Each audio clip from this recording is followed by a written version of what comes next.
Hi everybody, this is Ravi Nallapreddy from Precision Academy. జాతీయ ఆదాయం దీనికి సంబంధించిన భావనలు పార్ట్ 1 ఈరోజు ఈ సెషన్. సో ఇది కాన్సెప్చువల్ క్లారిటీ కోసం నేను చేస్తున్నాను ఈ సెషన్ని. ఇది చాలా ఇంపార్టెంట్ టాపిక్. ఇది గ్రూప్ 2 2019లో 7 క్వశ్చన్స్ అడిగారు దీంట్లో.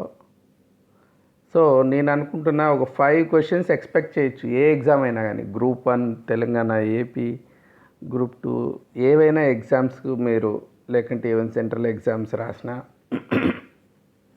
5 క్వశ్చన్స్ ఎక్స్పెక్ట్ చేయొచ్చు మెయిన్స్లో. ఇప్పుడు మెయిన్స్ ప్రిలిమ్స్ ఒకటే చేశారు కాబట్టి ప్రిలిమ్స్ కావచ్చు, మెయిన్స్ కావచ్చు, ఏదైనా. ఇది ఏం చేస్తున్నామంటే మామూలుగా చాలామంది స్టూడెంట్స్ చేస్తూ ఉండేది ఏమంటే బైహార్ట్ చేసేస్తున్నారు. ఐడెంటిటీస్, ఫార్ములాస్, కాన్సెప్ట్స్ ఇవన్నీ అర్థం కావట్లేదు. ఈ పర్టికులర్ టాపిక్ సంబంధించి అన్నీ బైహార్ట్ చేసుకుంటున్నారు, గుర్తుండట్లేదు. చాలా ఉంటున్నాయి, ఒక చాలా పేజీలు పెట్టేస్తున్నారు అనమాట, 60 పేజీలు, 70 పేజీలు అట్లా ఈ టాపిక్. అట్లా వీలు కాదు. ఈ ఫస్ట్ మనం చేయాల్సింది ఏమంటే ఈ బేసిక్ కాన్సెప్ట్స్ అర్థం చేసుకోవాలి. కాన్సెప్షువల్ క్లారిటీ చాలా అవసరం. ఇంకా ఈ కాన్సెప్షువల్ క్లారిటీ వచ్చిందనుకో, దాని మీద బేస్ చేసుకొని ఐడెంటిటీస్ కావచ్చు, ఫార్ములాస్ ఇవన్నీ కూడా బిల్డ్ అవుతాయి. ఆల్ ఆర్ కనెక్టెడ్, అది గుర్తుపెట్టుకోండి. ఇదేనే కాదు, ఎక్కడ ఈ టాపిక్ మళ్ళీ వేరే టాపిక్స్ కనెక్ట్ అయి ఉంటాయి. ఈ కనెక్షన్స్ అర్థం కాక ఒక మిస్సింగ్ లింక్ ఉందనుకోండి, ఈ కనెక్షన్స్కి ఒకదానికి సంబంధించి ఒక టాపిక్ చదువుతాం, ఇది చదువుతాం, ఇది మిస్ అయిపోయింటుంది మన దగ్గర. ఇవి కనెక్ట్ అయి ఉంటాయి అన్నీ, అర్థంగా మొత్తం మీద అర్థం కాదు కాన్సెప్ట్. అందుకే ఎకానమీ అంటేనే చాలా కష్టము, చాలా కాంప్లికేటెడ్ అనుకుంటాం. సో ఈ ప్రతి కాన్సెప్ట్ అర్థం చేసుకొని ఏం మిస్సింగ్ లింక్స్ లేకుండా చేసుకోవాలి. ఇప్పుడు ఈ తెలుగు బుక్స్ అయితే ఈ టాపిక్ మీద ప్యాక్ చేసేసారు. Dry listing of facts and formula, dry listing. దాంట్లో అస్సలు ఏ మాత్రం అర్థమయ్యే ఛాన్స్ లేకుండా ఇచ్చుకుంటా వెళ్ళిపోయారు. సో అట్లాంటివి చదివితే మనకి ఏమీ లాభం లేదు, అక్కడే నిలిచిపోతాం ఎన్ని రోజులైనా. అందుకోసం అని చెప్పి ఒక బెస్ట్ సోర్స్ ఏంటి అని దీని మీద నేను స్టడీ చేస్తే ఎన్సీఆర్టీ క్లాస్ 12 చాప్టర్ 2 ఉంది, నేషనల్ ఇన్కమ్ అకౌంటింగ్ అని. చాలా క్లారిటీ ఉంటుంది. ఒక అరటిపండు ఒలిచిపెట్టినట్టు వాడు చాలా నీట్గా కాన్సెప్ట్స్ బిల్డ్ చేసుకుంటా వచ్చి అన్నీ ఎక్స్ప్లెయిన్ చేస్తారు. అది నేను బేస్ తీసుకున్నాను. ఇప్పుడు దాన్ని అంతా కొంచెం ఆ వర్డ్స్ అన్ని తెలుగులో, కీవర్డ్స్ ఎక్కడెక్కడ ఉంటే అన్నీ తెలుగులో చెప్పడానికి కూడా ట్రై చేస్తాను ఆ వర్డ్స్ని. ఈ సెషన్ మధ్యలో మీరు డ్రాప్ కాకండి, ఎందుకంటే మీరు ఇప్పుడు కన్నా చాలే అనుకొని వెళ్ళిపోయారంటే మాత్రం ఎగ్జామ్ హాల్లో రిపెంట్ అవుతారు.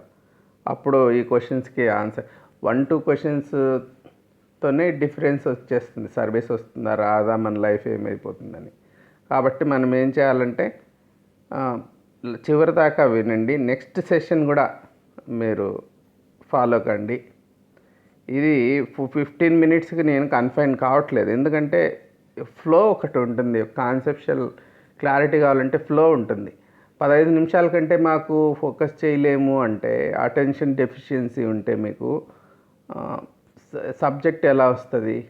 నాకు చెప్పడానికి ప్రాబ్లం లేనప్పుడు వినడానికి మీకు ప్రాబ్లం అంటే 15 నిమిషాలే వింటాము, అది కాదనమాట. ఎప్పుడైనా కానీ మంచి కాన్సెప్ట్ కావాలంటే ఎక్కువసేపు మీరు దాని మీద ఫోకస్డ్గా అట్లీస్ట్ 45 మినిట్స్ 1 అవర్ అయినా కానీ ఒక టాపిక్ మీద ఉంటేనే మీకు ఏమన్నా గ్రిప్ వస్తుంది. ఇప్పుడు కొన్ని బేసిక్ కాన్సెప్ట్స్ చెప్తా వస్తాను. రిచ్ అండ్ పూర్ నేషన్స్, ధనిక దేశాలు, పేద దేశాలు. ఇప్పుడు రిసోర్సెస్ ఉంటే రిచ్ అనుకుంటాం. ఇప్పుడు ఫర్ ఎగ్జాంపుల్ ఇప్పుడు ఆఫ్రికా ఉంది, లాటిన్ అమెరికా ఉంది.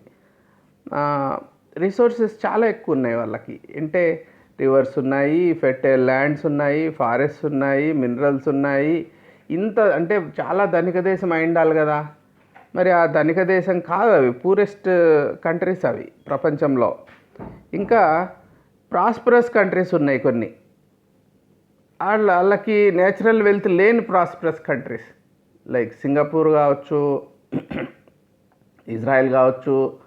సో ప్రాస్పరస్ కంట్రీసే, కానీ వాటికి ఏం న్యాచురల్ రిసోర్సెస్ ఏమున్నాయి, వాళ్ళకి లేవు.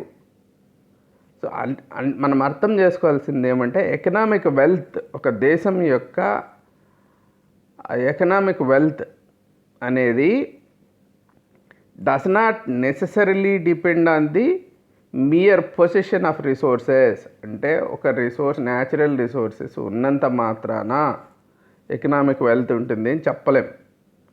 How these resources are used in generating flow of production. ఈ రిసోర్సెస్ని ఎట్లా ఒక ఫ్లో ఆఫ్ ప్రొడక్షన్ ఉంటుంది దాంట్లో, అంటే ఇవంతా ఉత్పత్తి చేయాలి కదా, ఉత్పాదకత ఉండాలి, ఇవన్నీ కూడా ఫ్లో ఉంటుంది ఒక ప్రొడక్షన్. రా మెటీరియల్ నుంచి మళ్ళీ ప్రాసెస్ చేస్తాము, సో ఇంకా లాస్ట్లో will get finished product or services ఉంటాయి. సో హౌ ఇవన్నీ కూడా ఫ్లో ఆఫ్ ప్రొడక్షన్ ఉంటుంది. How income and wealth are generated from that process అనేది మనము అర్థం చేసుకోవాలి. ఈ వెల్త్ అనేది ఫ్లో ఆఫ్ ప్రొడక్షన్కి సంబంధించిన విషయము అనేది మనము అర్థం చేసుకోవాలి. తర్వాత ఈ ఫ్లో ఆఫ్ ప్రొడక్షన్లో ఏం జరుగుతుంది? It arises out of production of commodities.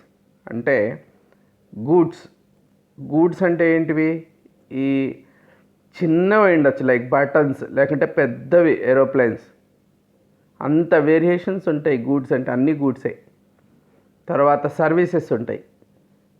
Services అంటే డాక్టర్స్, లాయర్స్, ఇలాగా వాళ్ళేమి ప్రోడక్ట్ ఇవ్వరు కానీ సర్వీస్ ఇస్తారు. ఇంకా ఒకరా ఎంటర్ప్రెన్యూర్ అంటే మిలియన్స్ ఆఫ్ ఎంటర్ప్రెన్యూర్స్ ఉంటారు. వాళ్ళు కూడా లార్జ్, స్మాల్ అంటే 1 person ఎంటర్ప్రైజ్ అయి ఉండొచ్చు, దాంట్లో ఒక 1 lakh పీపుల్ వర్క్ చేస్తూ ఉండొచ్చు. ఇంకా కన్స్యూమర్ ఉన్నారు. Consumer May in term be an individual.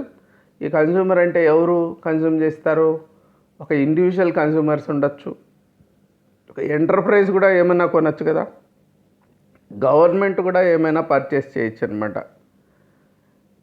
And the good and service purchased by the entity might be for final use or for further production.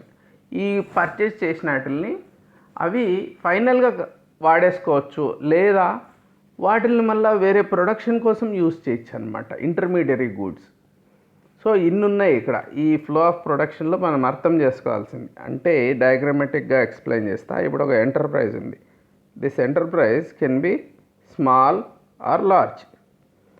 అవి enterprise ఏం చేస్తుంది? It can either give services or goods ఏంటుంటాయి? Small or big goods చెప్పాను కదా, buttons కావచ్చు, aeroplanes. ఈ services ఉంటాయి. అంటే ఇప్పుడు ఒకవేళ హాస్పిటల్కి వెళ్ళామనుకోండి, డాక్టర్స్ ఉంటారు, వాళ్ళు సర్వీస్ ఇస్తారు. సో అలాగా ఇక లా ఫామ్ వెళ్తే లాయర్స్ ఉంటారు. So this enterprises, even single person is also an enterprise అని చెప్పా కదా. అలా వెళ్ళిన తర్వాత గూడ్స్ అండ్ సర్వీసెస్ డెలివర్ చేస్తారు. ఎవరు తీసుకుంటారు వీటినంతా? ఇట్ కెన్ బి ఇండివిజువల్స్, ఈ కన్స్యూమర్స్, ఎంటర్ప్రైజ్ ఆర్ గవర్నమెంట్. ఇవన్నీ మనము అర్థం చేసుకోవాలి. Flow of production, economy, national income అన్నప్పుడు ఈ విషయాలన్నీ మనము అర్థం చేసుకోవాలి. ఇంకా ఇంటర్మీడియరీ గూడ్స్, ఫైనల్ గూడ్స్, ఇది ఒక చాలా ఇంపార్టెంట్ కాన్సెప్ట్. మధ్యంతర వస్తువులు, నికర వస్తువులు అనే 2 రకాల వస్తువుల గురించి ఇప్పుడు తెలుసుకున్నాం. ఒక ఎగ్జాంపుల్ తీసుకుంటాను. ఒక ఫార్మర్ ఉంటారు, ఒక రైతు పత్తి పండిస్తాడు, కాటన్. అదేం చేస్తారు? స్పిన్నింగ్ మిల్కి సెల్ చేశారనుకున్నాం. అక్కడ raw cotton undergoes and transforms into yarn, దారాలు తయారవుతాయి. అయిన తర్వాత ఆ యాన్ ఏమవుతుంది? In turn sold to a textile mill, ఒక మిల్కి అమ్ముతారు ఆ దారం అంతా. అదేం చేస్తుంది? మళ్ళా in that process transforms into cloth, ఒక బట్ట తయారవుతుంది. ఆ బట్ట ఏం చేస్తారు, transformed through another productive process. ఆ ప్రాసెస్లో ఏమవుతుంది, క్లోతింగ్ వస్తుంది. సో ఫైనల్ యూస్ కోసం అది పనికొస్తుంది అనమాట. Final use, such an item that is meant for final use and will not pass through any more stages of production or transformations is called final good. అంటే ఏదైతే చివరిగా ఇంకా use చేసుకుంటామో దాన్ని మళ్ళీ ఏమి ప్రాసెస్లో నెక్స్ట్ స్టేజ్కి వెళ్ళేది లేదు అనుకున్నప్పుడు that is called final good. ఇప్పుడు కాటన్ ఉంది, రైతు తయారు చేశాడు, దాని నుంచి యాన్ తయారు చేశారు, దాని నుంచి క్లాత్ తయారైంది, దాని నుంచి గార్మెంట్స్ వచ్చినాయి. This is for final use. ఇంకా మిగిలినవి ఏంటి, ఇవి మధ్యంతర వస్తువులు. This is intermediary goods. So cotton is a raw material. Anyway cotton becomes raw material for an production, an becomes raw material for cloth, cloth become raw material for garments. ఇవన్నీ కూడా final use కాదు, కాబట్టే intermediary goods అంటారు. ఇది చాలా ముఖ్యమైన concept. ఈ intermediary గూడ్స్ని మనము జీడిపి క్యాలిక్యులేట్ చేసేటప్పుడు తీసుకోము. అందుకోసం ఫస్ట్ ఏది ఇంటర్మీడియరీ గుడ్, ఏది ఫైనల్ గుడ్ అనే కాన్సెప్చువల్ క్లారిటీ అనేది మనకి కంపల్సరీగా అవసరం. ఇంకా economic nature of the activity. ఇప్పుడు ఇంట్లో తయారవుతాయి అనుకోండి, ఈ ప్రొడక్షన్ ప్రాసెస్ ఇంట్లో ఏమన్నా ఉంటే అది కౌంట్ కాదు, ఎందుకంటే దానికి ఎవరు పే చేయట్లేదు కాబట్టి. సో ఎకానమీ అంటేనే డబ్బులకు సంబంధించి, పేమెంట్కి సంబంధించి వస్తుందన్నమాట. It's about money. Home cooked food is not sold to the market. However if the same cooking or tea brewing was done in a restaurant. ఇప్పుడు ఇంట్లో కాఫీ పెడతారు, ఒక రెస్టారెంట్కి వెళ్తే కాఫీ ఇస్తారు. రెస్టారెంట్లో కాఫీ ఇచ్చిన దాన్ని ప్రొడక్టివ్ యాక్టివిటీ కింద తీసుకుంటున్నాము. ఇంట్లో కాఫీ తయారు చేస్తే దాన్ని చెయ్యం. అలాగే ఇంట్లో కుకింగ్ చేస్తాం, అదే హోటల్లో ఫుడ్ ఉంటుంది, కానీ అది రెస్టారెంట్ ఫుడ్కి మనం ఎకనామిక్ యాక్టివిటీ కింద వేస్తాము, ఎందుకంటే వీఆర్ పేయింగ్, కానీ ఇంట్లో దానికి వేయం. సో కస్టమర్స్కి అమ్మితే then the same item such as tea leaves would cease to be final goods. And ఇప్పుడు ఒక టీ ఉంటుంది, లేకంటే కాఫీ పౌడర్ ఉంటుంది, అది ఇంట్లో కన్జ్యూమ్ చేస్తే ఇప్పుడు కాఫీ పౌడర్ ఉంటుంది, అది ఎవరు కొన్నారు అనే దానికి లెక్క, ఇంటర్మీడియట్ ఇన్న ఫైనలా చెప్పడానికి. కాఫీ పౌడర్ హౌస్ హోల్డ్స్ కొన్నారనుకోండి, then it becomes a final product. అదే రెస్టారెంట్ కొంటే ఇట్ బికమ్స్ ఇంటర్మీడియరీ ప్రోడక్ట్, ఎందుకంటే he will convert it into coffee and then sell. కాబట్టి this coffee powder becomes an intermediary product if it is sold to a restaurant. So economic value అనే concept ఇక్కడ మీరు అర్థం చేసుకోవాలి. Thus it is not the nature of the good. అసలు coffee powder అంటే అనేది ఇంటర్మీడియరీనా ఫైనలా అని చెప్పలేం. నేచర్ ఆఫ్ ది గుడ్ కాదు, economic nature of it's use that a good becomes a final good. దాని యొక్క ఎకనామిక్ నేచర్ మనం అర్థం చేసుకోవాలి. అది ఎక్కడ యూజ్ అవుతుంది, that's also important. Then only we can say whether it is an intermediary product or final product. ఇంకా consumer goods, capital goods అనే వాటి గురించి చూద్దాం. ఇప్పుడు ఫుడ్ ఉంది, క్లోతింగ్ ఉంది, services like recreation that are consumed when purchased by their ultimate consumers. ఇప్పుడు food తీసుకుంటారు, ఏం చేస్తారు, తినేస్తారు కదా, బట్టలు తీసుకుంటారు, వేసేసుకుంటారు, సో దే ఆర్ కన్జ్యూమ్డ్. ఈ సర్వీసెస్ కూడా అంతే. ఏదన్నా ఒక రిక్రియేషన్కి వెళ్ళాం, తీసేసుకున్నాం, అయిపోయింది. Ultimate consumers, these are called consumption goods, we are consuming them. So consumption goods అంటారు, లేకంటే కన్జ్యూమర్ గూడ్స్ అంటారు. వినియోగ వస్తువులు వినియోగించేసుకుంటున్నాం. Like food items. కొన్ని ఉంటాయి లైక్ టీవీ, ఆటోమొబైల్స్ అంటే కార్లు, హోమ్ కంప్యూటర్స్, ల్యాప్టాప్స్, ఇవన్నీ ఉంటాయి. These are durables. ఇవి కూడా కన్స్యూమర్ గూడ్సే, కానీ డ్యూరబుల్స్, ఎక్కువ రోజులు మన్నిక కల వస్తువులు. ఇవి మన్నికైన వస్తువులు. సో ఆ రోజు తినేసేము వాటిని, ఆ రోజుతో అయిపోదు వాటి యూస్. వాడుకుంటాం సంవత్సరం, 2 ఏళ్ళు, 10 ఏళ్ళు కూడా వాడుకుంటాం. దీస్ ఆర్ కన్స్యూమర్ డ్యూరబుల్స్ అంటారు వాటిని. ఇంకా వేరే రకమైన వస్తువులు ఉన్నాయి like tools, implements, machines. So ఈ మిషన్లు కానీ, దానికోసం వాడే పరికరాలు కానీ, అవన్నీ కూడా these are called capital goods, అంటే మూలధన వస్తువులు. ఎందుకు క్యాపిటల్ గూడ్స్ అంటాం? They make production of other commodities feasible. వీటిని వాడడం ద్వారా మనము వేరే వస్తువుల్ని తయారు చేస్తాము. కాబట్టి ఇప్పుడు ఒక కారు తయారు కావాలి అంటే మిషన్స్ ఉండాలి. సో ఈ మిషన్స్ లేకుండా కారు తయారు కాదు. ఈ మిషన్లు అనేటివి రా మెటీరియల్ కాదు, ఇంటర్మీడియరీ గూడ్స్ కాదు ఇవి. వీటిని వాడట్లేదు మనము. సో మనకు ఇప్పుడు ఒక రా మెటీరియల్ చెప్పాను ఇంతకుముందు, ఈ వీవ్, ఒక దారం తయారు చేస్తే ఎట్లయితుందని. మళ్ళీ ఇంటర్మీడియరీ ప్రాసెస్ ఉందనుకున్నాం దాన్ని. ఈ ప్రాసెస్ కోసం మిషనరీ కావాలి, టూల్స్ కావాలి. This is different from this raw material. Raw material becomes an intermediary good. ఈ machinery become a capital good. Capital అదే ఒక క్యాపిటల్ లాంటిది అనమాట. అది మనకున్న డబ్బుని ఇండస్ట్రియలిస్ట్ ఏం చేస్తాడు, మిషనరీ లెక్క కన్వర్ట్ చేస్తాడు. It is still called a capital, but it's in the form of a good. అంటే ఒక వస్తువు, క్యాపిటల్ గూడ్ అనమాట అది. They themselves don't get transformed in the production process. దానికి వచ్చే ఇంటర్మీడియరీ గూడ్స్ లాగా అది ట్రాన్స్ఫార్మ్ కాదు, అది అట్లే ఉంటుంది. వేరే వాటిని ట్రాన్స్ఫార్మ్ చేస్తూ ఉంటుంది. So these are called capital goods or మూలధన వస్తువులు అంటామన్నమాట. ఇంకా గ్రాస్ ఇన్వెస్ట్మెంట్, నెట్ ఇన్వెస్ట్మెంట్. స్థూల పెట్టుబడి, నికర పెట్టుబడి. సో గ్రాస్, నెట్ అనేటివి మనం వింటానే ఉంటాం. ఈ సెషన్, నెక్స్ట్ సెషన్లో కూడా గ్రాస్, నెట్. గ్రాస్ కంటే నెట్ తక్కువ ఉంటుంది.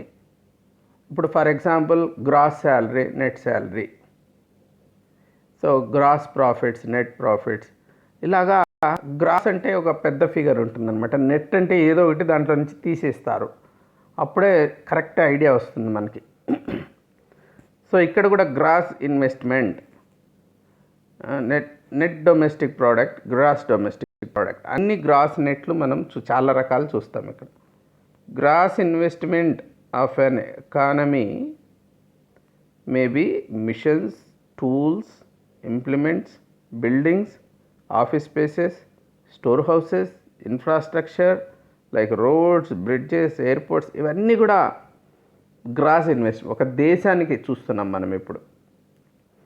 ఏ part of the capital goods produced this year goes for replacement of existing capital goods and is not an addition to the stock of the capital goods already existing. So కొన్ని ఏమవుతాయంటే already existing వాటిని replace చేయాల్సి వస్తుంది. రిపేర్లు వస్తాయి, లేకంటే depreciation అంటారు దాన్ని, తరుగుదల. ఆ తరుగుదల జరిగినప్పుడు మనము వాటిని రీప్లేస్ చేయాల్సి వస్తుంది. ఈ కొత్త అడిషన్ ఏం జరగలేదు. ఇప్పుడు 10 మిషన్స్ ఉన్నాయి ముందు, ఇప్పుడు కూడా 10 మిషన్సే ఉన్నాయి. కొత్తగా ఒక మిషన్ చెడిపోయింది, దాని బదులు వేరేది పెట్టామనుకో, దట్ ఈస్ కాల్డ్ రీప్లేస్మెంట్. ఒక రోడ్డు ఉంది, గుంతలు పడ్డాయి, దాన్ని పూడ్చాము. సో కొత్తగా రోడ్లు ఏం తయారు చేయలేదు మనము, ఉన్న రోడ్డే డీటెరియేట్ అయింది. సో అంటే ఏంటి, అట్లాంటివి మనం లెక్కేసుకుంటే కొత్తగా యాడ్ కాలేదు కదా ఇన్వెస్ట్మెంట్. గ్రాస్ ఇన్వెస్ట్మెంట్లో వస్తుంది, కానీ వాటిని తీసేస్తే this deletion which is made from the value of gross investment in order to accommodate regular wear and tear of capital is called depreciation. ఇది కూడా ఒక ఇంపార్టెంట్ కాన్సెప్ట్. డిప్రిషియేట్ అవుతాయి కదా, రీప్లేస్ చేస్తాం కదా, దాని తరుగుదల అంటారు తెలుగులో. ఈ డిప్రిషియేషన్ని తీసేసామనుకో నెట్ ఇన్వెస్ట్మెంట్ వస్తుంది. గ్రాస్ ఇన్వెస్ట్మెంట్, స్థూల పెట్టుబడిలో తరుగుదల తీసేసినామంటే నెట్ ఇన్వెస్ట్మెంట్ వస్తుందన్నమాట, నికర పెట్టుబడి. సో స్థూల నుంచి ఏదో ఒకటి తీసేయాలి నికర రావాలంటే. సో ఇక్కడ ఈ విషయంలో పెట్టుబడుల్లో ఈ డిప్రిషియేషన్ అనేది క్యాపిటల్ గూడ్స్లో డిప్రిషియేషన్ని రీప్లేస్ చేసిన అనే పార్ట్ ఉంటుంది కదా, దాన్ని మళ్ళీ మనం రీప్లేస్ చేస్తామే, అది కౌంట్ చేయకుండా మిగిలినది కౌంట్ చేస్తే నెట్ ఇన్వెస్ట్మెంట్ అనేది వస్తుంది. ఇంకా factors of production, this is also very important concept మనకి. So GDP at factor cost అని ఇట్లా చేస్తుంటాం. ఫ్యాక్టర్స్ అంటే ఏంటి? 4 ఉన్నాయి ముఖ్యంగా. 4 kinds of contributions that can be made during the production of goods and services. So వస్తువులు సేవలు అనేటివి మనం తయారు చేసేటప్పుడు 4 రకాల ఫ్యాక్టర్స్ని మనం వాడుకుంటాం. కాంట్రిబ్యూషన్ మేబీ హ్యూమన్ లేబర్ ఉందనుకో, సో ఆ ఫ్యాక్టర్కి మనము కాంపన్సేషన్ ఎట్లొస్తుంది? Remuneration which is called wages, వేతనాలు. ఈ లేబర్ ఉంటే ఇది వేతనం ఇస్తామన్నమాట. లేబర్కి వి గివ్ వేజెస్. అలాగే capital contribution, capital is also a factor of production. Remuneration for which is called interest. So this money investment capital అనేది మనము లోన్ తీసుకోవచ్చు, లేకుంటే సొంతం క్యాపిటల్ కావచ్చు. దానికి ఏమంటే మనకు వస్తుంది, ఇంట్రెస్ట్ ఇస్తారు క్యాపిటల్ కాంట్రిబ్యూషన్కి. Contribution made by the entrepreneurship, వాళ్ళ క్యాపిటల్ కాకుండా వాళ్ళు ఎంటర్ప్రెన్యూర్స్, వాళ్ళు కూడా చాలా పని చేస్తారు, వాళ్ళు కూడా రాత్రి పగలు ఆలోచిస్తారు, ఎంతో కాంట్రిబ్యూట్ చేస్తారు. సో వాళ్ళకి ఏమొస్తుంది దాంట్లో నుంచి? ప్రాఫిట్. సో ఎంటర్ప్రెన్యూర్షిప్ అనేది ఉంటుంది కదా, దానికి మనకి కాంపన్సేషన్ ఏంటి? ప్రాఫిట్ అనేది మోసం ఏం లేదు దాంట్లో. వాళ్ళు ఎంతో కాంట్రిబ్యూట్ చేస్తారు కాబట్టి entrepreneur, they will take their share as profit. Contribution made by fixed natural resources like land ఉందనుకో, so this is labour, this is land. So ల్యాండ్కి ఏమిస్తాం మనము? Rent. So land, labour, capital, entrepreneurship, ఈ 4 రకాల factors of production, ఈ 4 కలిస్తేనే production వస్తుంది. So దీనికి రెంట్ ఇచ్చి దానికి వెళ్ళిపోతుంది. ల్యాండ్కి రెంటు, లేబర్కి వేజెస్, క్యాపిటల్కి ఇంట్రెస్ట్, ఎంటర్ప్రెన్యూర్షిప్కి ప్రాఫిట్. సో ఈ అద్దె, లాభాలు, వడ్డీ, వేతనం, ఈ 4 రకాలుగా కాంపెన్సేషన్స్ జరుగుతాయి. ఫ్యాక్టర్స్ ఆఫ్ ప్రొడక్షన్ అంటారు. ఈ ప్రొడక్షన్ ప్రాసెస్లో నేను చెప్పాను కదా ప్లేయర్స్, ఆ ప్లేయర్స్ ఎవరెవరు? ఈ 4 రకాల ప్లేయర్స్ ఉన్నాయి. వీటికి సంబంధించిన కాంపెన్సేషన్స్ ఉన్నాయి 4. అవి ఉత్పత్తి కారకాలు. ఏ కారణంగా మనకి ఉత్పత్తి వస్తుంది అనేది ఆ 4 బేసిక్. ఇంకా సర్క్యులర్ ఫ్లో ఆఫ్ ఇన్కమ్, ఈ కాన్సెప్ట్ మీరు చాలా జాగ్రత్తగా అర్థం చేసుకోవడానికి ట్రై చేయండి. సర్క్యులర్ ఫ్లో, అదే ఫ్లో అవుతూ ఉంటుంది. ఏంటి ఫ్లో అవుతుంది? సింపుల్ ఎకానమీ తీసుకున్నాం. We are not taking an economy which is integrated with global economy. అలా కాకుండా ఒక సింపుల్ ఎకానమీ తీసుకున్నాము. టైట్ బౌండరీస్ ఉంటాయనుకుంటున్నాం. Assumption, there is no leakage from the system. ఈ సిస్టంలో నుంచి బయటికి లేదు, బయట నుంచి లోపలికి లేదనుకోండి. No difference between the amount that the firms had distributed in the form of factor payments. ఇప్పుడు ఫ్యాక్టర్ పేమెంట్స్ కింద ఫార్మ్స్ ఏం చేస్తాయి? ల్యాండ్కి డబ్బులు ఇస్తాయి, ఎంటర్ప్రెన్యూర్కి ప్రాఫిట్స్ ఇస్తాయి, మరి పనిచేసిన ఎంప్లాయీస్కి వేజెస్ ఇస్తాయి.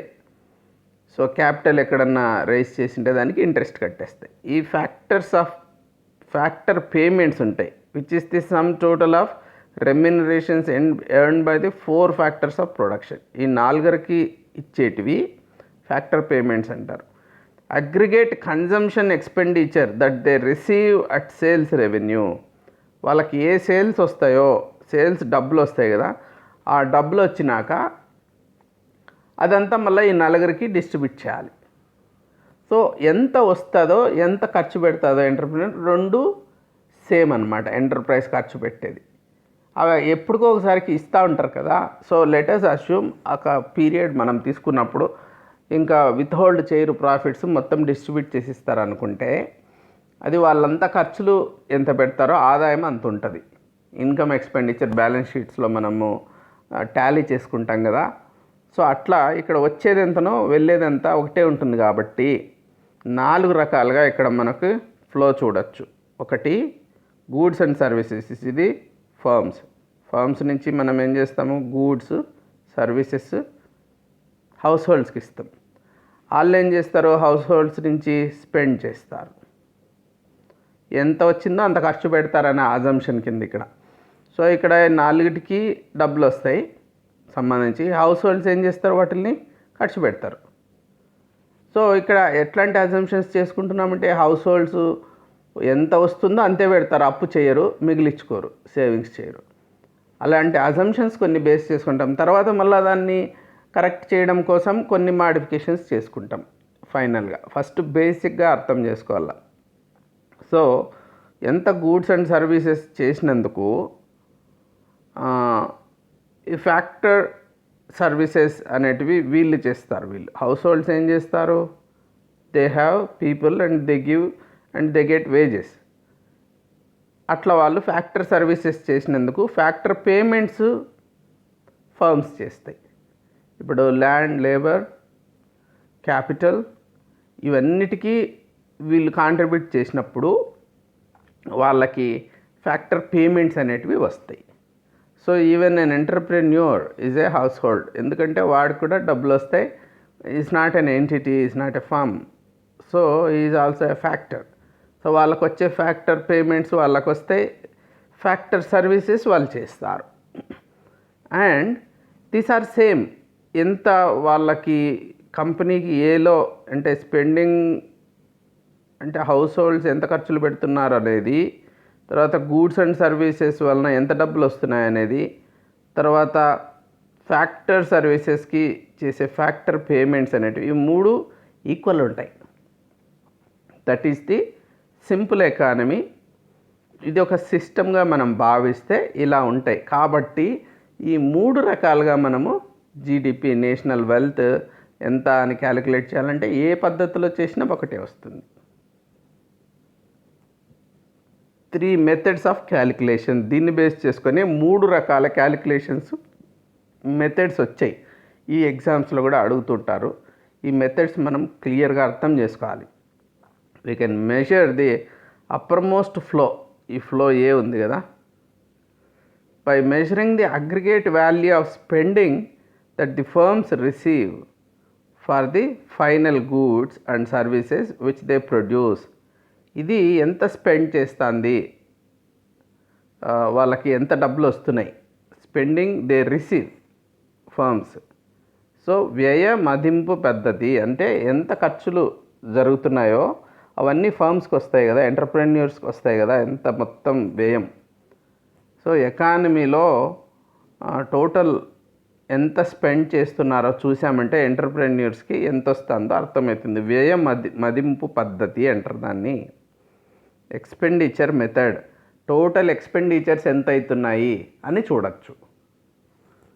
లేదా measure the flow of B, goods and services ఎంత ఇస్తున్నారు అంటే ప్రోడక్ట్స్ అండ్ అవన్నీ కూడా ఉత్పత్తులు అనుకుంటే, ప్రోడక్ట్స్ అనుకున్నాం అనుకో, aggregate value of final goods and services produced by all the firms, it will be called product method. ఉత్పత్తి పద్ధతి, ప్రోడక్ట్ మెథడ్. ఉత్పత్తులు కాబట్టి ఉత్పత్తి పద్ధతి.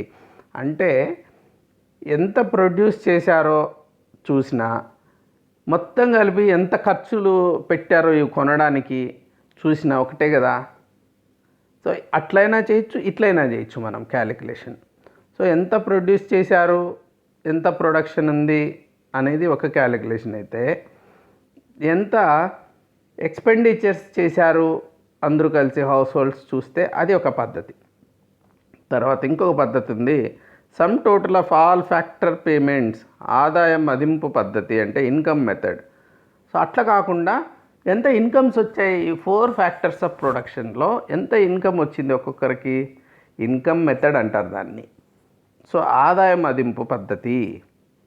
సో 3 రకాల పద్ధతుల్లో మనము క్యాలిక్యులేట్ చేయొచ్చు. ఆ 3 పద్ధతులు నేను ఎక్స్ప్లెయిన్ చేస్తాను ఇప్పుడు ప్రోడక్ట్ మెథడ్ అంటే వాల్యూ యాడెడ్ మెథడ్ అని కూడా అంటారు దీన్ని. ఉత్పత్తి పద్ధతి ఏంటిది, ఎలా చేస్తారంటే, let us suppose that in a year the total value of wheat that the farmers have produced is 100 rupees. So ఒక సంవత్సరంలో రైతులందరూ కలిసి 100 రూపాయలకి ఈజీగా ఉంటుందని ఇట్లా తక్కువ ఫిగర్స్ చెప్తున్నాం, మళ్ళీ క్యాలిక్యులేషన్స్ ప్రాబ్లమ్స్ లేదు, ప్రొడ్యూస్ చేశారు అనుకున్నాం. దాంట్లో నుంచి 50 రూపాయల వర్త్ వీట్ బేకర్స్ కొనుక్కున్నారు, బేకరీ వాళ్ళు. రిమైనింగ్ హౌస్ హోల్డ్స్ తీసుకున్నారు. The bakers have use this amount of wheat completely during the year. ఆ సంవత్సరం వాళ్ళు కొనుక్కున్న మొత్తం వాడుకొని 200 రూపాయల వర్త్ ఆఫ్ బ్రెడ్ తయారు చేశారు. ఇప్పుడు క్యాలిక్యులేట్ చేయాలి మనం మొత్తం ప్రొడక్షన్ ఎంత అయింది ఈ వాల్యూ యాడెడ్ మెథడ్లో, ప్రోడక్ట్ మెథడ్ ఉత్పత్తి పద్ధతి. ఇది ఈ ఫార్మర్స్ ఎంత వాల్యూ యాడ్ చేసినారో 100 రూపీస్, బేకర్స్ ఎంత వాల్యూ యాడ్ చేసినారు 200 రూపాయలు చేసినా కానీ 50 రూపాయలది వాళ్ళు చేసింది కాదు, 50 రూపాయలు వాళ్ళు వేరే చోట కొనుక్కున్నారు. ఆ 50కి వీళ్ళు 150 యాడ్ చేశారనమాట. 50 తీసేయాలి, 200లో 50 తీసేస్తే that is the value added by the bakers. 150 add చేశారు. సో టోటల్ వాల్యూ యాడ్, రైతులు 100 రూపాయలు వాల్యూ యాడ్ చేస్తే బేకర్స్ 150 చేస్తే మొత్తం 250 వాల్యూ యాడెడ్ మెథడ్ ప్రకారం మనకు వచ్చింది. So our value of products method చూసుకున్నాం మనకు, వాల్యూ ఆఫ్ ప్రోడక్ట్స్ వాల్యూ చూసుకుంటే 100 రైతుల యొక్క ప్రోడక్టు. సో వీళ్ళది ఇంటర్మీడియరీ ప్రోడక్ట్స్ తీసేయాలని చెప్పాను కదా, మనము టోటల్గా ఫైనల్ గూడ్సే లెక్కేసుకోవాలి కానీ ఇంటర్మీడియరీస్ తీసుకోకూడదు. కాబట్టి 150 ఇక్కడ తీసుకుంటే 250. సో ఏ మెథడ్లో చేసినా కానీ వాల్యూ ఆఫ్ ప్రోడక్ట్స్ కావచ్చు, value added by different players కావచ్చు, ఎట్లా చూసుకున్నా మనకి ఇదేమంటే ప్రోడక్ట్ మెథడ్, దట్ ఈజ్ ఉత్పత్తి పద్ధతి, వాల్యూ యాడెడ్ మెథడ్. ఎంత వాల్యూ యాడ్ చేసినారో చేసేటప్పుడు ఇంటర్మీడియరీ గూడ్స్, ఈ మధ్యంతర వస్తువులు అనేటివి మనము లెక్కలేక తీసుకోకూడదు. వాటిని డిడక్ట్ చేసి ఎంత వాల్యూ యాడ్ చేసినారు, జీవీఏ గ్రాస్ వాల్యూ యాడ్ అనేది చూస్తాము.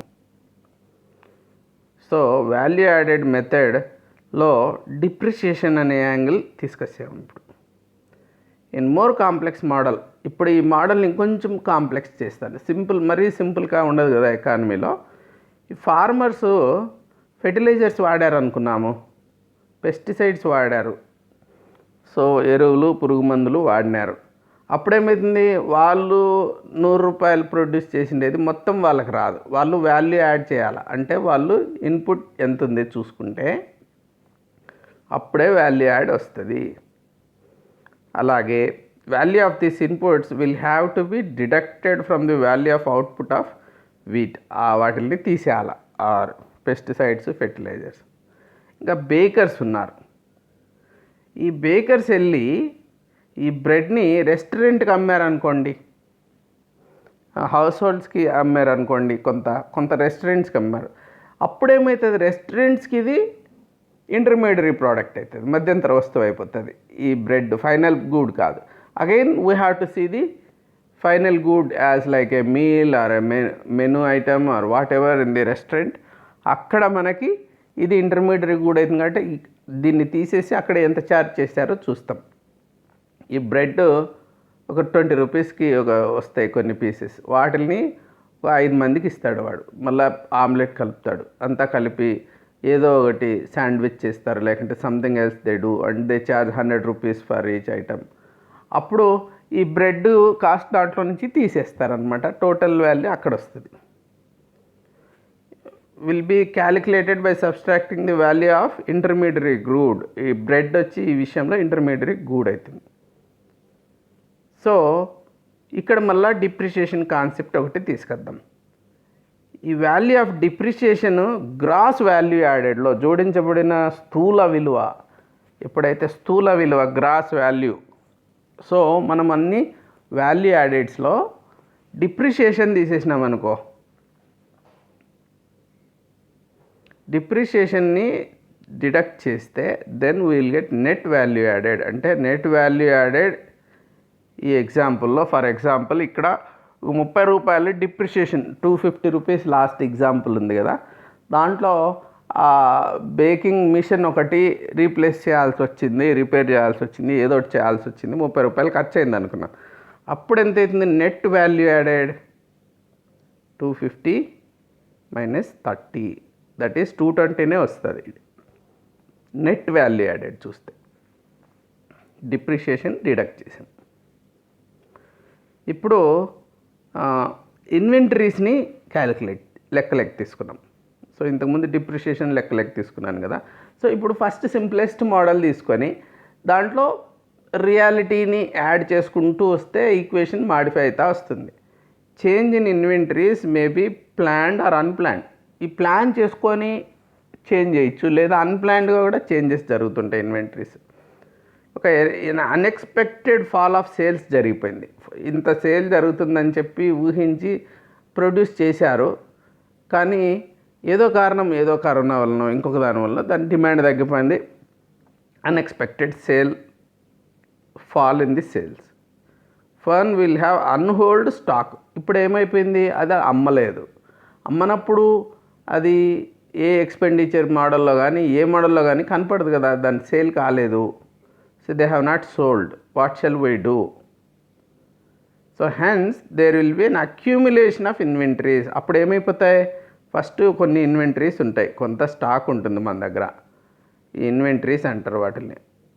ఈ ప్రాసెస్లో తయారు చేస్తారు, కొంచెం అమ్ముతారు, కొంచెం మిగిలిపోతుంది సేల్స్. సో ఇంకా ఇన్వెంటరీస్ కొన్ని యాడ్ అవుతాయి అన్నమాట. ఇన్వెంటరీస్ ఇవి అన్నీ మళ్ళా అక్యుములేట్ అవుతాయి యాడ్ అయిన inventories. So in the opposite case, వేరే కేసులో ఏమవుతుంది, ఇటు సేల్ అయిపోతా వస్తాయి, దడ సేల్ అయిపోతాయి, కానీ ప్రొడ్యూస్ చేసిన దానికంటే ఎక్కువ సేల్ అవుతాయి. ఆల్రెడీ ఎగ్జిస్టింగ్ ఇన్వెంటరీస్లో నుంచి కూడా సేల్స్ వచ్చేసినాయి అనుకున్నాం.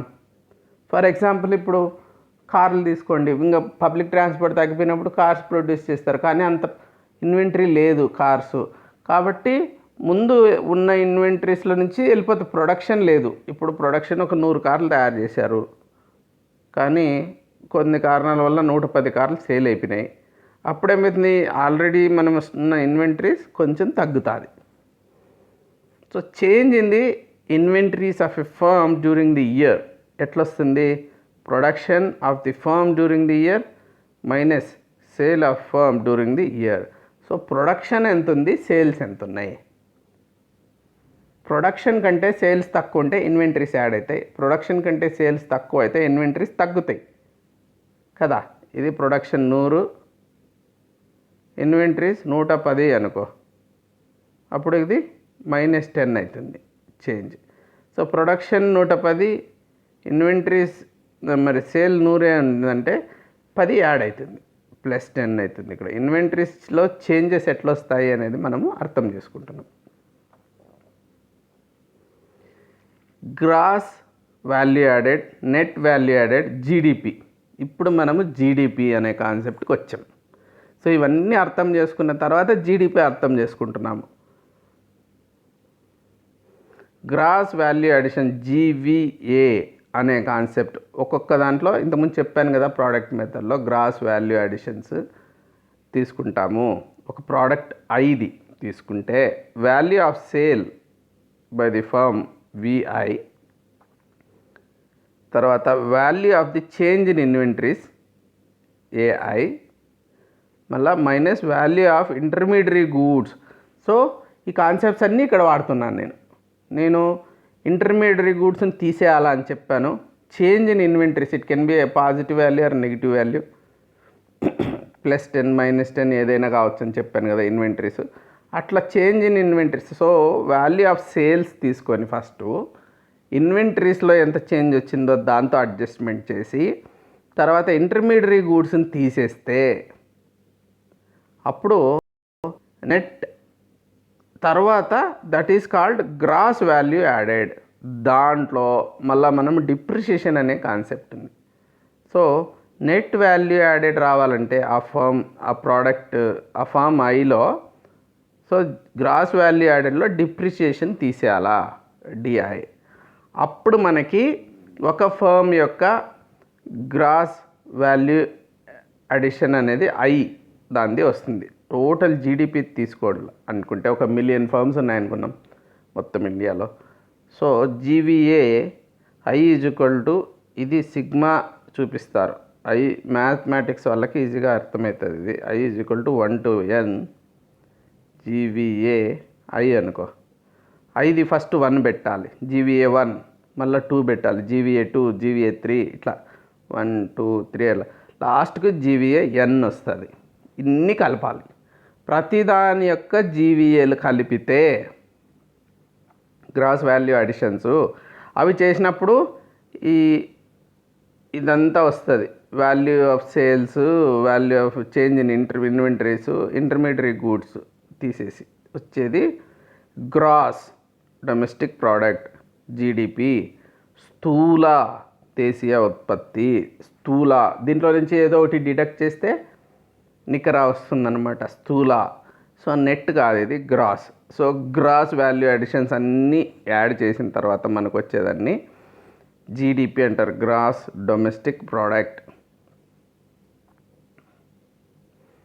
సో ఇంకా వేరే మెథడ్స్ చెప్తాను. ఎక్స్పెండిచర్ మెథడ్, వ్యయ మదింపు పద్ధతి.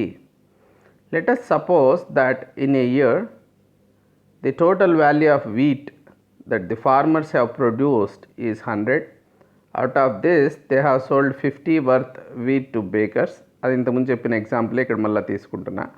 The bakers have used the amount of wheat completely during the year and have produced 200 worth of bread. వ్యయ మదింపు పద్ధతి చూద్దాం. ఇప్పుడు ఏం చేశారు, 50 worth of wheat which bakers buy from the farmers counts as intermediary goods. అవి intermediary goods కదా, 50 రూపాయలు, అవి లెక్కలకి. Hence it does not fall under the category of final expenditure. కాదది ఫైనల్ గూడ్ ఎలాగో కాదో ఫైనల్ ఎక్స్పెండిచర్ కింద మనం చేయలేం దాన్ని. Therefore the aggregate value of output of the economy is 200. Final అదే 200 + 50. 200 ఎట్లా వచ్చింది, final expenditure received by the బేకర్కి అంత సేల్స్ అయినాయి. తర్వాత 50 final expenditure received by the farmer, అది ఫైనల్. మిగిలిన 50 లెక్క రాదు, ఇంటర్మీడియరీ గూడ్లోకి వెళ్ళిపోయింది అది. So total 250. సో మనము ఎక్స్పెండిచర్ మెథడ్లో అయినా ప్రోడక్ట్ మెథడ్లో అయినా అదే ఫిగర్ వచ్చింది 250. ఇంకా అకౌంటింగ్ ఎట్లా చేస్తాము, 4 రకాలు ఉన్నాయి దీంట్లో. ఆ సింపుల్ ఎగ్జాంపుల్ కాకుండా మొత్తం కాంప్లికేటెడ్ 4 ఫ్యాక్టర్స్ తీసుకోవాలి. Final consumption expenditure and goods and services produced, CI అనే ఒక దానికి పేరు పెట్టుకుంటే, ఫైనల్ ఇన్వెస్ట్మెంట్ ఎక్స్పెండిచర్ ఐఐ, ఒక ఐ అనేది 1 2 3 ఎన్ని ఉంటాయో తెలియదు కాబట్టి మనం investment expenditure. It includes other firms on the capital goods produced by firm A. అంటే ఒక ఫర్మ్ ఏ తయారు చేసిండే గూడ్స్ని వేరే కంపెనీ కొనుక్కునింది అనుకున్నాం, క్యాపిటల్ గూడ్స్. సో వీళ్ళు మిషనరీ తయారు చేస్తున్నారు, వీటిని వేరే వాళ్ళు కొనుక్కున్నారు. అట్లాంటివన్నీ ఇక్కడ వస్తాయి. Observe that unlike the expenditure on intermediary goods which is not included in the calculation of GDP, expenditure on investment is included. Investment goods మీద పెట్టిన ఎక్స్పెండిచరు వాడుకుంటాం, ఇంటర్మీడియరీ గూడ్స్వి వాడుకోము. ఎందుకంటే మళ్ళీ వాల్యూ యాడ్ అయిపోయి వస్తాయి కాబట్టి అక్కడ లెక్క తీసుకుంటున్నాం. ఇంటర్మీడియరీ గూడ్స్ మిషనరీ ఉంటాయి, అది ఎక్కడ కలిసి రాదు కదా, అందుకోసము వీటిని ఇక్కడ మనం కలపాలి. Investment goods remain with the firm whereas the intermediary goods are consumed in the process of production ప్రాసెస్లో కన్జ్యూమ్ అయిపోతాయి, అక్కడ ఇంకొక చోట అకౌంట్ అవుతాయి అవి. మిషనరీ అనేది ఎక్కడ అకౌంట్ కాదు, కాబట్టి మనము ఈ క్యాపిటల్ గూడ్స్ అనేటివి కౌంట్ చేయాలి ఎక్స్పెండిచర్ మెథడ్లో. The expenditure that the government makes, ఈ ఫైనల్ గూడ్స్ మీద గవర్నమెంట్ కూడా కొంత ఎక్స్పెండిచర్ పెడుతుంది. అది ఇప్పుడు స్కూల్ పిల్లలందరికీ బట్టలు కొనాలనుకుంటుంది గవర్నమెంట్, బట్టలు ఇవ్వాలి 2 జతలు, అప్పుడు అది పర్చేస్ చేస్తుంది కదా.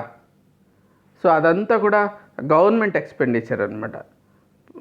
అదంతా కూడా ఫర్మ్ సర్వీసెస్ కానీ గూడ్స్ కానీ అది కొనుక్కునింది అనుకో, అది లెక్కలేక వస్తుంది, దాన్ని జిఐ అంటారు, గవర్నమెంట్ సంబంధించి.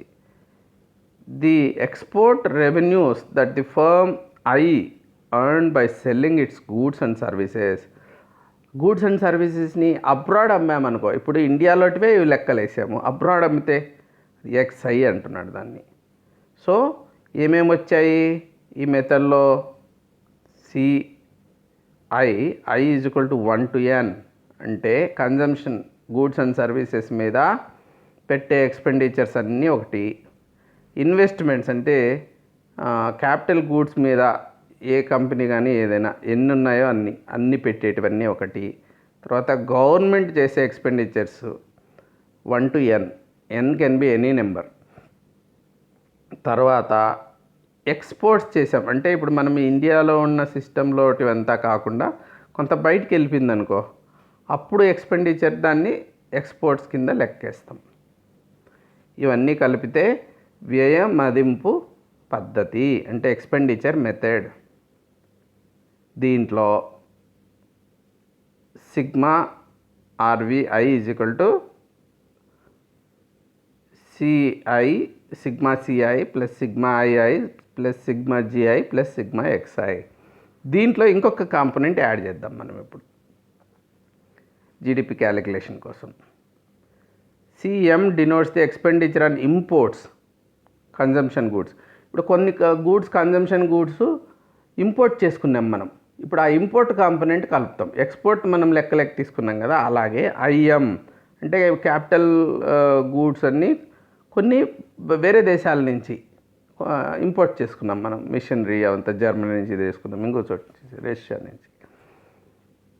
తర్వాత GM part of government spending which is spent on imports. Government ఒక్కొక్కసారి ఇంపోర్ట్ అంటే ఇప్పుడు మిలిటరీ సంబంధించి కానీ వేరేకి సంబంధించి కానీ చాలా ఇంపోర్ట్ చేసుకుంటాను గవర్నమెంట్ కూడా.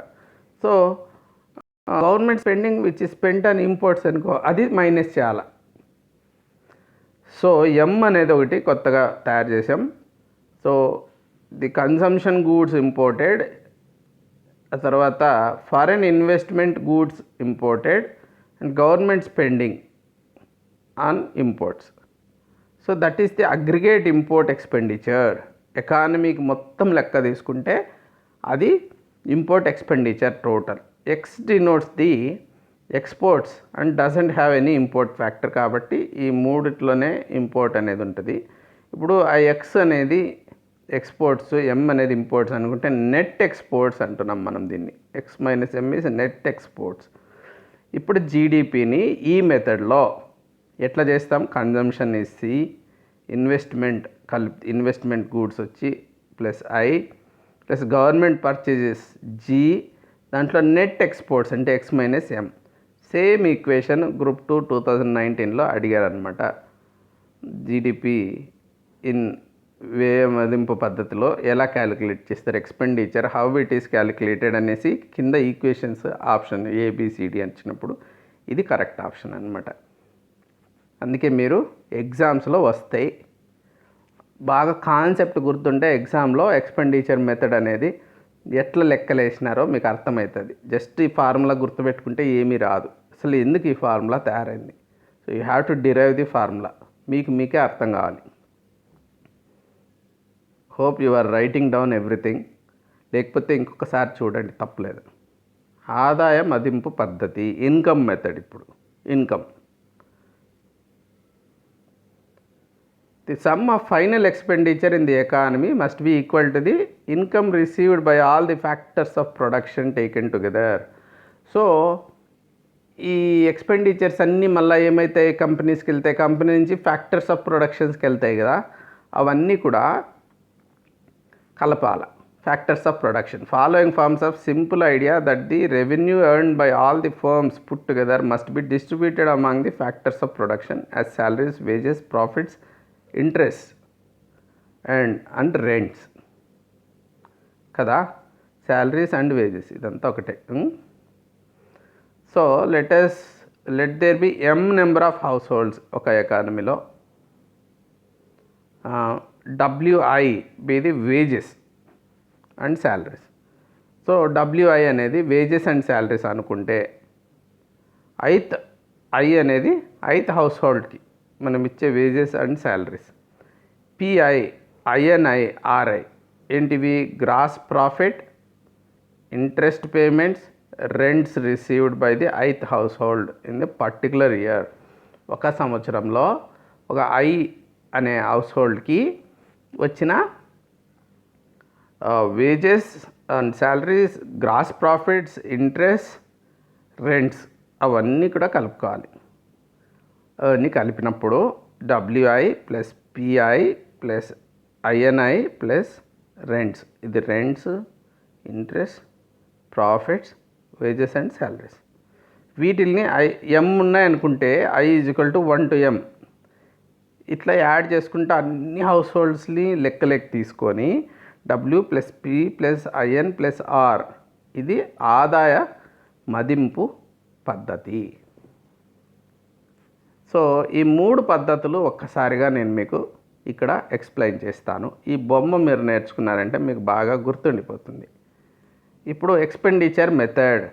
ఎక్స్పెండిచర్లో ఎన్ని రకాల ఎక్స్పెండిచర్ మెథడ్స్ మనం లెక్కలు తీస్తామంటే government expenditure G, investment expenditure I, consumption expenditure C, తర్వాత X అంటే ఎక్స్పోర్ట్స్, M అంటే ఇంపోర్ట్స్.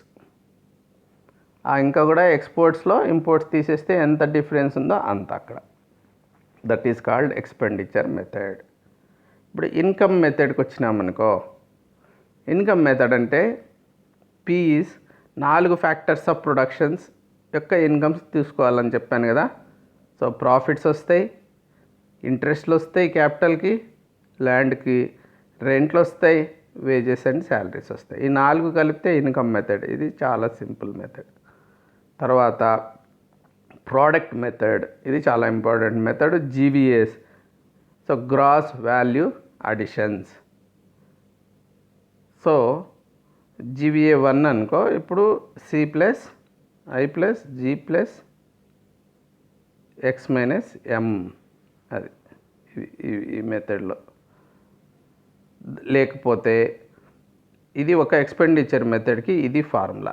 అది that will be same as this GVAs అన్నీ మనం కలుపుకుంటూ విన్నామనుకో, గ్రాస్ వాల్యూ అడిషన్ 1 2 3 ఎందాక అదైనా కానీ, తర్వాత ఈ ఫ్యాక్టర్స్ ప్రొడక్షన్ ఉంది కదా WP, IN, R ఇట్లయినా ఏదైనా ఒకటే. ఇది GDP 3 మెథడ్స్లో మనం అర్థం చేసుకున్నాం. 3 మెథడ్స్ ఒకటే.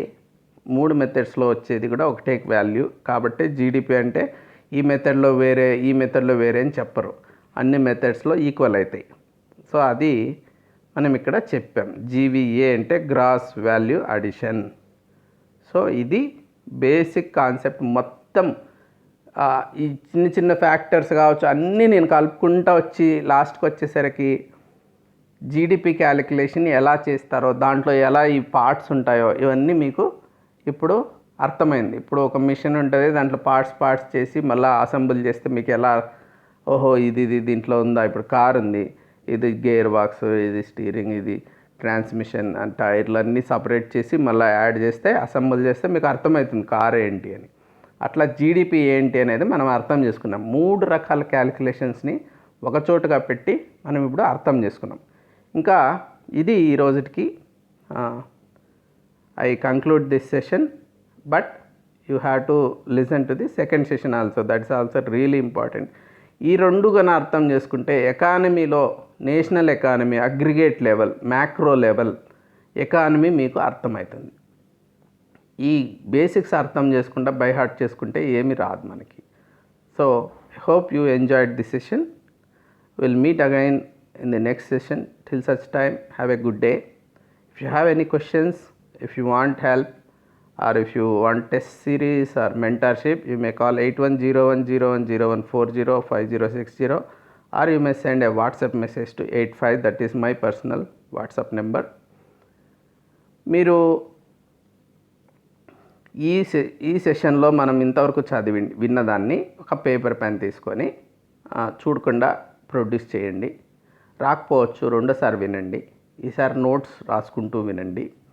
సో ఈ కాన్సెప్ట్స్ ఫండమెంటల్ కాన్సెప్ట్స్ అనమాట. ఇవి బేస్ చేసుకొని నెక్స్ట్ సెషన్ ఉంటుంది.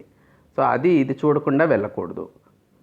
సో ఈ రెండు చేసినారంటే మీకు సాలిడ్ ఫౌండేషన్ అంతే. జస్ట్ 2 సెషన్స్లో నేషనల్ ఇన్కమ్ కాన్సెప్ట్ అంతా వచ్చేస్తుంది.